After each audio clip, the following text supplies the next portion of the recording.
Palavra do Senhor que veio a mim neste dia para liberar sobre vocês e para compartilhar com vocês. Então, se você já está assistindo este vídeo, ouça com atenção aquilo que o Senhor está falando neste dia através dessa palavra. Aleluia. Irmãos, o Senhor, ele veio falando comigo e ele me levou lá no livro do profeta Jeremias, no capítulo 28. Ali, Jeremias está ali perante o povo, né, perante os sacerdotes, e também tem Ananias que está ali. Ananias, assim até então citado também como um profeta, e Ananias, ele toma a frente e ali ele começa a profetizar, né, perante o povo, perante todos, e, né, também perante Jeremias, falando assim para o povo de que o Senhor estava falando, que iria quebrar o jugo, né, de Nabucodonosor, da Babilônia, do seu povo, e deu um prazo de até 2 anos. E Jeremias, ele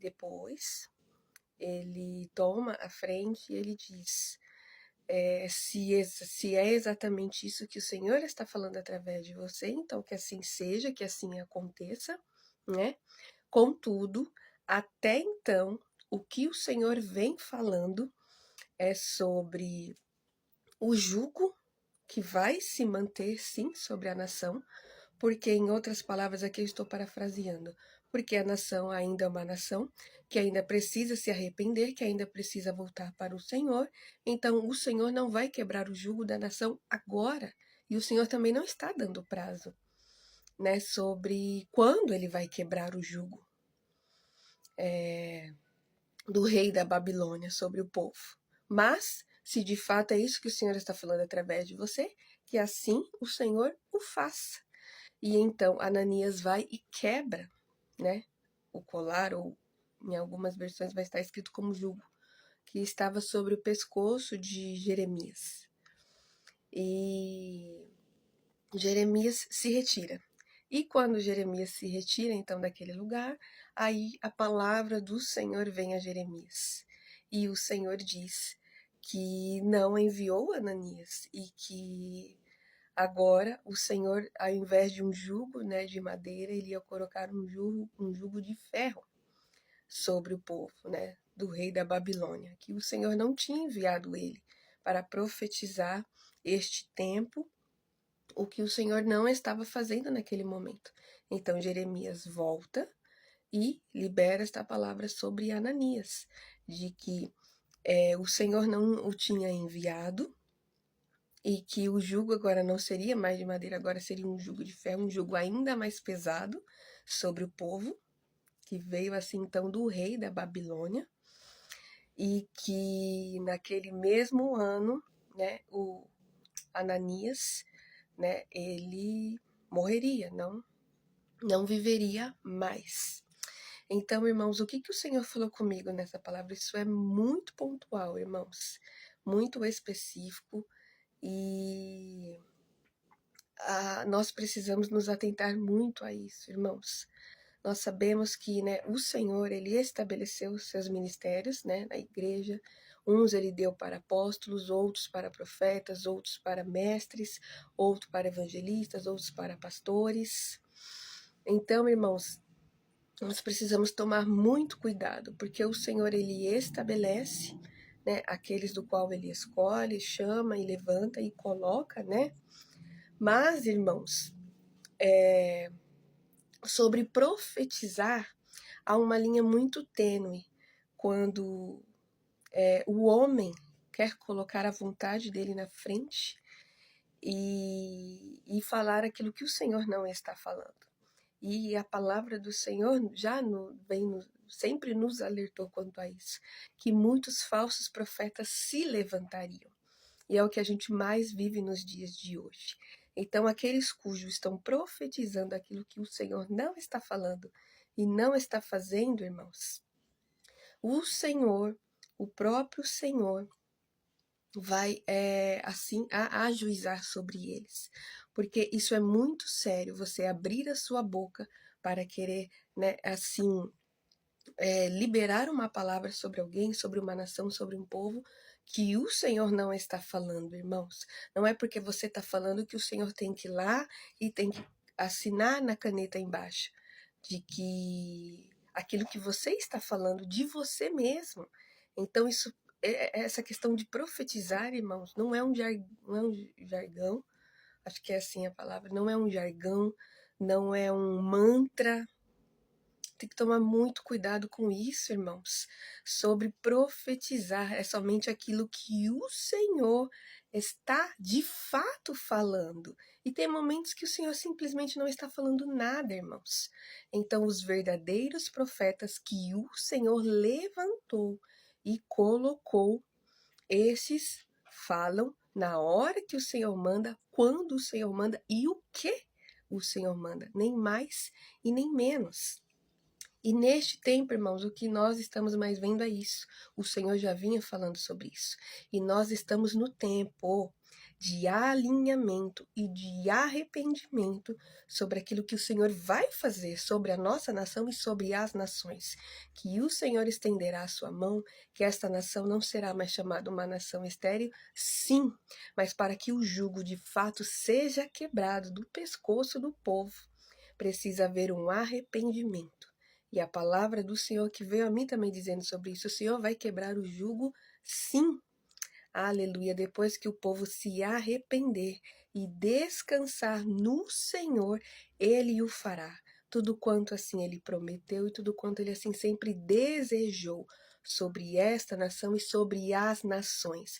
Agora aqueles cujos estão profetizando a tudo contrário do que o Senhor está fazendo, aleluia, não foram e não estão falando no nome do Senhor, estão falando por eles mesmos, estão declarando prosperidade, estão declarando, né, já um jugo leve, sem arrependimento. O Senhor não tira o jugo sem arrependimento. O povo ficou 70 anos em exílio babilônico por conta que não se arrependeu. E o Senhor levou sim ao extremo, para que eles não tivessem outra opção, se não se voltar para o Senhor e se não se arrepender das suas práticas abomináveis, dos altares que eles tinham nos seus corações para outros deuses, para imagens, para demônios que eles adoravam, para Mamon, para o dinheiro, para as riquezas. E a Babilônia conseguiu ainda corromper alguns que não tinham seu coração voltado para o Senhor.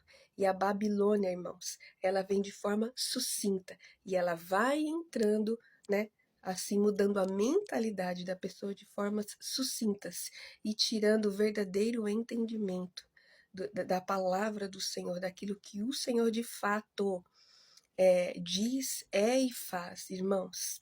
Tudo que nós fazemos, irmãos, não é para nós, não é sobre nós, é para Ele, tudo é dele, por Ele e para Ele, irmãos, para que o reino de Deus continue se manifestando e se estabelecendo aqui na terra, irmãos. Então, ouça com atenção aquilo que o Senhor está falando neste dia, irmãos. Então, tudo está acontecendo, irmãos. Aquilo que é da terra está entrando de forma sucinta nas igrejas e já mudando ali a mentalidade da igreja de forma sucinta. A igreja está impondo isso na vida das pessoas. O Senhor nos fez pilares. Ele nos coloca para fundamentar, para estabelecer. E o que é fundamentar e estabelecer? Fundamento é algo que vem, né, na base, né, de um lugar. E por que a base, irmãos? Porque o Senhor não nos faz cobertura de ninguém. A cobertura, irmãos, ela é um teto, é como se fosse um limite, até onde você pode ir. Só que tudo aquilo que o Senhor já derramou sobre nós e confiou a nós vai muito além, irmãos, de uma cobertura. Porque Jesus, irmãos, é o nosso escudo, o sangue de Jesus que nos lavou e ainda nos lava todos os dias para nos purificar todos os dias, irmãos. Aleluia! É este que nos cobre, que nos blinda a nossa vida em santidade, a nossa vida em total rendição ao Senhor, a nossa, né, humildade, a nossa pureza no coração, é o que nos blinda, é o que nos dá cobertura de todo mal que nos afronta e que tenta contra a nossa vida, irmãos. Então ninguém é teto, ninguém é cobertura, irmãos. Nós somos, o Senhor nos estabelece como pilares, aleluia, para que aqueles que venham após nós, aqueles que sejam despertados, aqueles que sejam ativados através de nós, através do nosso ofício e do nosso ministério, né, estejam junto conosco e até acima de nós, irmãos, mas nunca abaixo de nós. O Senhor não nos fez cauda, Ele nos fez cabeça. Aleluia! Ouça com atenção essa palavra que o Senhor está falando neste dia, irmãos. E tudo aquilo que não provém do Senhor, como eu já venho falando aqui em outros vídeos, será desmistificado, será quebrado, será desfeito. Somente a verdadeira palavra que vem da boca de Deus sobre aqueles que de fato falam em nome do Senhor são as palavras que vão permanecer, são as palavras que vão fluir. O falso profeta, irmãos, não é julgado por aquilo que acontece, porque os espíritos de adivinhação também profetizam coisas que acontecem. Contudo, o Senhor é aquele que sonda os corações e as intenções. E você tem que estar muito firme no Senhor, para que o Senhor te dê discernimento para você, né, reconhecer da onde é a fonte, de quem está falando. A fonte do coração, o alinhamento dela, aonde que está? Está em Jesus? Está no verdadeiro evangelho? Ou está no espírito de adivinhação? Que você ouça essa palavra com atenção. Aqueles que têm ouvido, ouçam aquilo que o Senhor está falando, irmãos. Nós precisamos estar cada dia mais firmes no Senhor, para estarmos livres deste engano, dos espíritos de adivinhação e dos falsos profetas, que se dizem falar no nome do Senhor só porque estão pregando prosperidade e aquilo que o Senhor não está liberando. Despertem, ó povo de Israel.